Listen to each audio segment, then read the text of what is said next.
और अब चलिए बुलेटिन की शुरुआत करते हैं इस वक्त की बड़ी और अहम खबर के साथ रायपुर से आज जहां पे चैतन्य बघेल ने दाखिल की अग्रिम जमानत याचिका। रायपुर कोर्ट में दाखिल की है अग्रिम जमानत याचिका। हाईकोर्ट ने सोमवार को याचिका कर दी थी खारिज। अब रायपुर कोर्ट में 19 सितंबर को सुनवाई होगी। ये बड़ी जानकारी जहां पे देखिए चैतन्य बघेल ने दाखिल की है अग्रिम जमानत याचिका। रायपुर कोर्ट में दाखिल की है याचिका। हाईकोर्ट ने आपको बता दें कि सोमवार को याचिका खारिज कर दी थी। अब रायपुर कोर्ट में 19 सितंबर को सुनवाई होगी। देखना होगा उस दिन राहत मिलती है नहीं मिलती है, क्योंकि लंबे समय से जेल में पूर्व मुख्यमंत्री भूपेश बघेल के बेटे चैतन्य बघेल।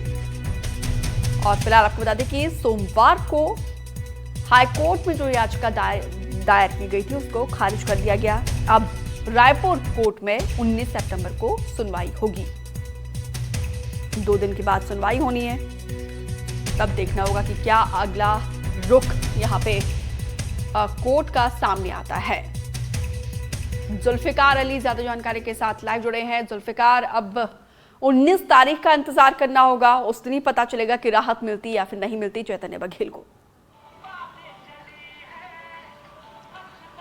बिल्कुल, ईओडब्ल्यू मामले में उन्हें राहत मिलती है नहीं मिलती वो तो 19 तारीख को पता चलेगा। लेकिन इस पूरे मामले को समझ लेते हैं कि 2 महीने पहले चैतन्य बघेल की गिरफ्तारी ईडी करती है और उस दौरान उनके ऊपर आरोप लगते हैं कि छत्तीसगढ़ में जो कथित शराब घोटाला हुआ था उसमें 1000 करोड़ रुपए के वो किन पिन के तौर पर थे। मतलब 1000 करोड़ रुपये का जो अवैध सिंडिकेट के जरिए पैसा आया था और उसको चैनलाइज करने में बड़ी भूमिका चैतन्य बघेल की रही है। तो ईडी ने उन्हें गिरफ्तार किया था। कल ईडी कोर्ट में पेश किया गया, उनके खिलाफ एक चालान पेश किया गया और चालान में की बातें जो निकल कर सामने आई हैं उसमें यही है कि उन्हें 1000 करोड़ रुपए के चैनलाइज करने का मास्टरमाइंड बताया गया है। दूसरा मामला इस शराब घोटाले मामले में छत्तीसगढ़ में ईओडब्ल्यू भी जांच कर रही है और ईओडब्ल्यू चैतन्य बघेल को गिरफ्तार करना चाहती है।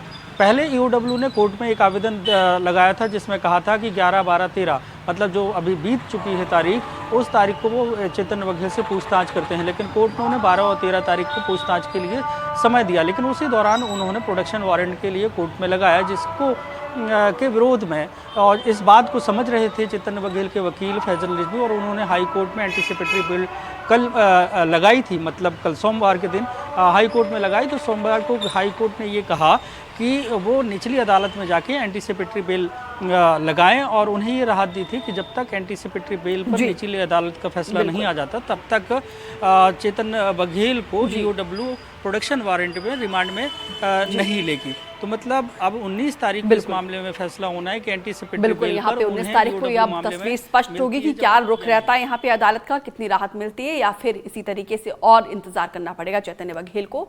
फिलहाल जानकारी के लिए आपका बहुत बहुत शुक्रिया।